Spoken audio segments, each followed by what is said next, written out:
अस्सलाम वालेकुम dear students, उम्मीद करता हूँ आप सब खैरियत से होंगे।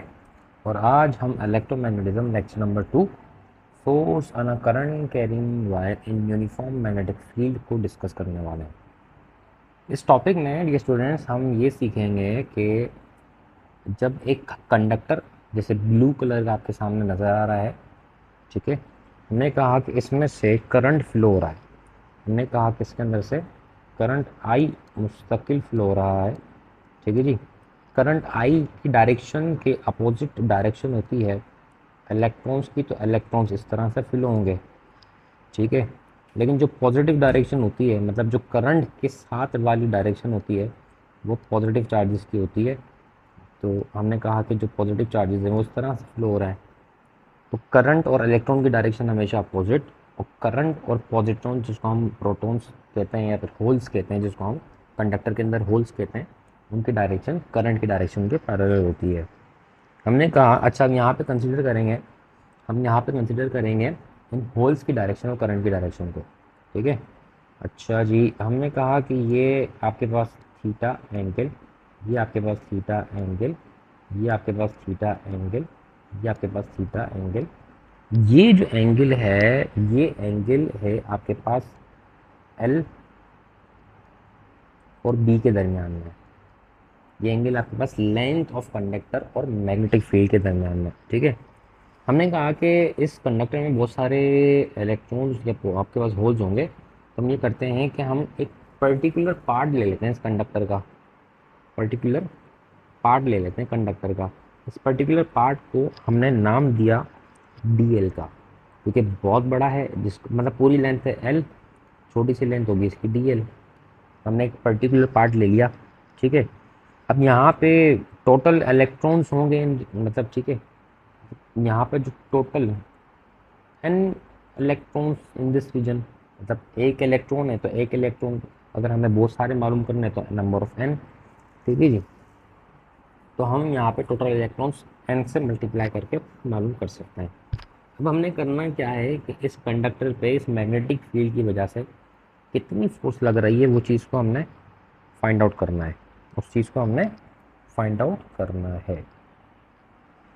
फाइंड आउट कैसे करेंगे, देखें ये बात हमें मालूम है, ये बात हमें अच्छी तरह मालूम है कि जब फोर्स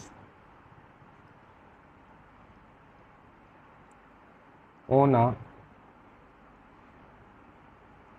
चार्ज, फोर्स है एक चार्ज के ऊपर, वो होती है Q V D cross B, जिसको हम लॉरेंट्ज फोर्स भी कहते हैं, जिसको हम लॉरेंट्ज फोर्स का नाम भी देते हैं, इसको हम लॉरेंट्ज फोर्स का नाम भी देते हैं, ठीक है। जो स्टूडेंट्स अगर किरोस को ख़त्म कर दिया जाए तो ये आपके पास हो जाएगी Q V D B sine theta, ये आपके पास हो जाएगी Q V D B sine theta, ठीक है, Q V D B sine theta. अगर मैं ये आपके पास फोर्स है एक चार्ज के ऊपर, फोर्स ऑन अ चार्ज, ठीक है। अगर हम उस रीजन जिसको जो मैंने रेड कलर से मार्क किया है, अगर मैं उसके ऊपर लगी हुई फोर्स को मालूम करना चाहूँ तो वो होगी force on a on all electrons, आ नहीं आएगा, ऑन ऑल इलेक्ट्रॉन्स, ठीक है, in elemental region, in elemental हम उसको कह रहे हैं डीएल की वजह से, क्योंकि हमने उसको डिफ्रेंशिएट कर दिया है, मतलब तोड़ दिया है इन एलिमेंटल रीजन। तो हम क्या करेंगे फिर एन से उसको मल्टीप्लाई कर देंगे, ठीक है। मतलब भाई एक चार्ज के ऊपर इतनी फोर्स है, तो 50 चार्ज पे कितनी होगी, तो 50 से मल्टीप्लाई करना पड़ेगा। तो इसलिए इसे हमने कहा कि यहाँ पर जो टोटल नंबर ऑफ चार्जेस हैं वो एन है, तो यहाँ पर जो फोर्स होगी टोटल चार्जेस के ऊपर वो N multiply by this force. तो हम इसको ऐसे लिखेंगे N E V D B sine theta, N E V D B D sine theta, ठीक है। हम इसको फिर इस तरह से लिखेंगे। अच्छा डी स्टूडेंट्स, अब आपको पता है कि हमने कहा लेट सपोज, हमने कहा कि लेट सपोज आपके पास हमने कहा कि लेट सपोज यहाँ पर n रिप्रेजेंट करता है नंबर ऑफ फ्री, ये वाला n इलेक्ट्रॉन्स को, ठीक है, पर वॉल्यूम, पर वॉल्यूम। हमने कहा कि यहाँ हम लिखते हैं, मैं आपको एक चीज़ समझाना चाह रहा हूँ उसमें, वॉल्यूम, और यहाँ हम लिखते हैं नंबर ऑफ इलेक्ट्रॉन। हमने कहा कि 1 मीटर क्यूब में n नंबर ऑफ इलेक्ट्रॉन होंगे, 2 मीटर क्यूब में 2n नंबर ऑफ इलेक्ट्रॉन होंगे, ADL मीटर क्यूब के अंदर, ADL मीटर क्यूब के अंदर वॉल्यूम है ना, वॉल्यूम होता है आपके पास एरिया। अच्छा, एरिया कौन सा है, ये आपके पास एरिया है, ये आपके पास लेंथ है, तो इस A और DL को मल्टीप्लाई करोगे तो इस पूरे क्रॉस सेक्शन का एरिया आपके पास आ जाएगा। एरिया के अंदर, इसके अंदर कितने होंगे, ADL इंटू एन होंगे, ADL into N number of electron होंगे। अब हम क्या करेंगे डियर स्टूडेंट्स, अब हम ये करेंगे, इस एन की जगह पर ADL इंटू एन लिखेंगे। हम नेक्स्ट पेज के ऊपर चलते हैं। हमारी जो इक्वेशन थी, हमारी वो इक्वेशन थी कि force on a elemental region वो इक्वल थी नंबर ऑफ इलेक्ट्रॉन्स पर unit volume multiply by charges VD B sine theta के, ठीक है। तो यहाँ पर अब जो n होगा वो A into DL multiply by n होगा, ठीक है। तो इसकी जगह पे हम लिख लेते हैं, इसकी जगह पर हम लिख लेते हैं ADLNEVDB। अच्छा, D को आप जो है ना, D को आप छोटा सा लिख सकते हैं क्योंकि D मीन्स ड्रिफ्ट वेलोसिटी होता है, B साइन थीटा, ठीक है।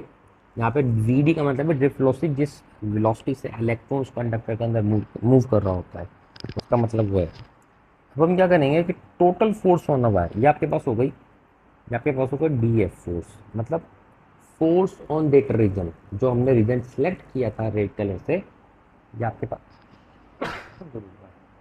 ये आपके पास उस रीजन की फोर्स हो गई, ये आपके पास उस रीजन की फोर्स हो गई। इसको हमने इक्वेशन नंबर 1 का नाम दे दिया, ADLNEVDB साइन थीटा। अब हम ये कहते हैं कि अगर हम इस टोटल फोर्स मालूम करना चाहें, total force on a wire,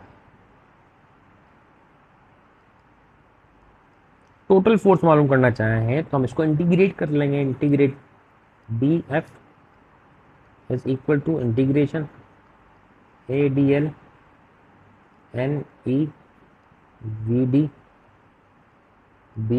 sign theta, ठीक है जी। अच्छा जी, अब इसके अंदर इंटीग्रेट क्या होगा, इंटीग्रेट सिर्फ ये चीज़ होगी, इंटीग्रेट करने के लिए हमें DL है, बाकी सारी चीज़ें कांस्टेंट हैं। तो ए आपके पास यहाँ पर आ जाएगा AEVD, ठीक है जी, और एन बी साइन थीटा, और ये इंटीग्रेशन का साइन, ये DL, DL इंटीग्रेट होके क्या हो जाएगा L, ठीक है जी। तो ये आपके पास हो जाएगा AEVD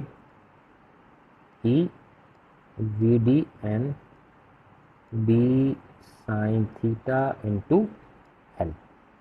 डियर स्टूडेंट्स, अब हमें एक चीज़ मालूम है कि करंट का एक फॉर्मूला है जो हम इलेक्ट्रोमैग्नेटिज्म के अंदर पढ़ते हैं, आई का, वो होता है आपके पास वीना के नाम से, वी मतलब वेलोसिटी ENA, ठीक है। जो आपका करंट है, करंट की वैल्यू तो I is equal to Q/T होता है, और एक फार्मूला आपका इलेक्ट्रोमैग्नेटिज्म में I इज इक्वल टू वीना होता है।